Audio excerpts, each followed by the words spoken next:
The one-day campaign. A simple enough concept. Hey guys, I'm gonna make a campaign for us and we're gonna hang out all day and play it. That sounds awesome! Let's do it! But not this time. This is the story of the one-day disaster. So at an old job, one of my friends decides he wants to do a one-day 3.5 campaign. He's in my D&D group at the time, and he's also in a group that our coworkers run, which I have never been to. So he invites me, all the people from the other group, and a few of our coworkers. Naturally, we all accept and are excited about the coming adventure. He tells us that our characters are going to be level 15 and to have them ready to go in a few weeks. At the time, I had been wanting to try a mounted combat-focused character, so I went with a giant bat-riding troll knight. But not your average everyday troll, because I would not have been able to ride that bat, and I would have been way too broken to be a party member of the campaign. Not that it mattered. The DM of this game actually let me play as a Darkspear troll from the Warcraft universe. I found the race on the wiki, and with some minor tweaks, it was pretty balanced. I think the main thing I got for being a Darkspear troll was Fast Healing 1, which also didn't matter. Basically, my character was the least subtle reference to the Batrider from Dota ever. The thing about this DM is that he's really nice, which I think is always appreciated amongst players. However, this led to some very interesting interactions in the game, but we'll get to that later. So the day is here, I've asked off work, I've got my bat-riding Darkspear Troll Knight, and I'm ready to play. I go to meet everybody at my coworker's apartment, and after a quick head count I realize there are 7 people in this game. Before the day of the game, the DM said we would need to elect a leader, and since only one guy wanted to do it, we picked him. Let's call him Scythe Guy. Our party, from what I remember of it, consisted of a succubus, a warforged, a plague doctor, a sorcerer, a 3-headed fire-breathing dog with wings, someone whose class and race I remember nothing about, me, and our leader, Scythe Guy. Now the thing about Scythe Guy is that his class was from 3rd edition, and my DM, being the cool, hip DM he is, didn't see anything wrong with that. Which is cool! I mean, I had some liberties with my character, so it's whatever.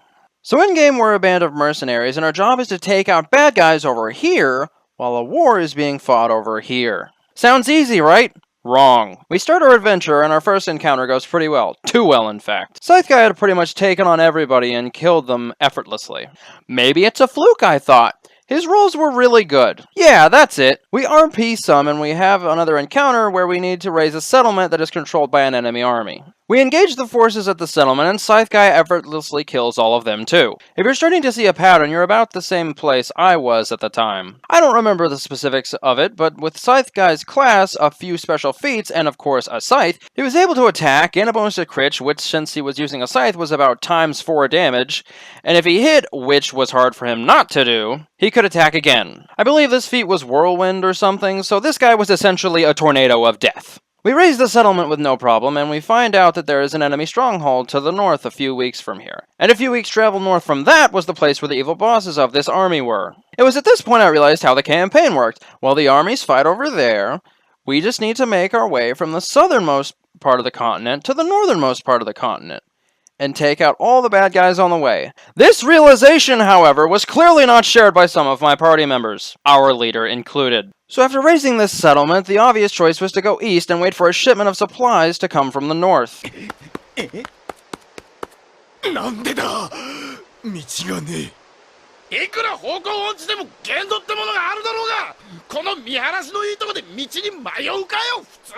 We go east and find some ruins inhabited by an army of goblins. We enlist them and expand our forces.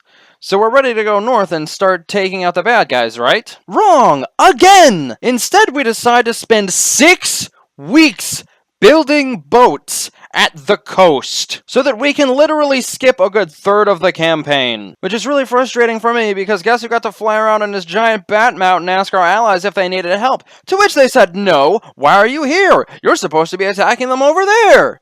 And then scout ahead and let everybody know about the fortress to the north. My DM was clearly not prepared for any of this, and why should he be? This is madness. Madness. This is Sparta!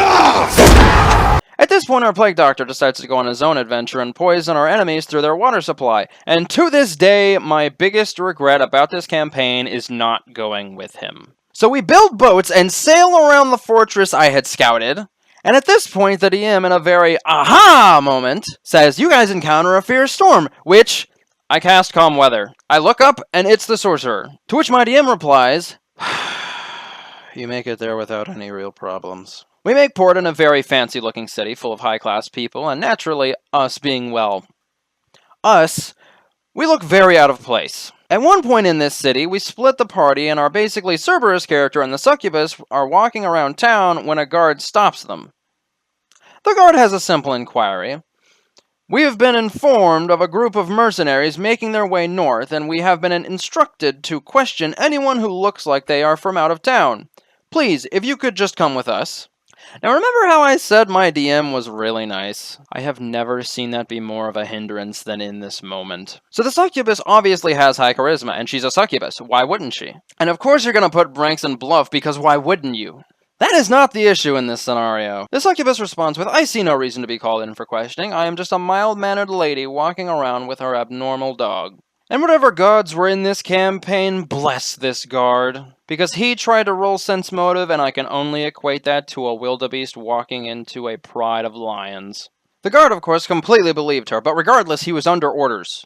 It didn't matter if he believed her or not, it was his job. So again he pressed, and again she lied. This went on for several minutes until the guard had been bluffed to a pulp and had no reason to keep talking to this lady. Needless to say, this bit irked me. A lot. Probably more than it should have. As a guard who is trying to question someone, and they keep making reasons upon reasons why you shouldn't question them, I bet you would start getting more and more suspicious. But not this guard. There are several ways this encounter should have gone, but I could do a whole video about bluffing in D&D and its effects and consequences in the universe and out, so I will save it for that. We have another encounter, and it's pretty similar to the rest of the encounters, if not for the fact that Scythe Guy almost died. Our sorcerer saved his life by casting Disintegrate on the enemy who almost killed him. We regain our hit points, not that I needed to, because I haven't taken a single point of damage this entire game, which at this point had probably been going on for 6 hours out of universe. And we go to the boss bad guy's evil fortress. We find 3 evil guys at the top of this tower, so we start fighting the final bosses, and 3 rounds later we are done fighting the final bosses. Which at this point all I could think was, thank God it's finally over. So that's the one-day disaster. Honestly, there are a bunch of reasons this campaign didn't work, and I can't say it's because of a single person, because it was a collective effort of failure. Still, it gave me a lot of good stories, so it wasn't all bad, right? That was the one-day disaster, and if you liked it, give it a like. If you didn't like it, hit the dislike button. It works too. If you want to know when I post videos, be sure to subscribe to my channel. I've got a few more D&D related videos I want to make in the near future. Also, you can follow my Twitter. I post silly shit there, and I stream on Twitch sometimes, so follow me there too. I have been known to create D&D characters on stream, so if that sounds like your kind of thing, go check it out. Thank you all so much for watching, and have a great day.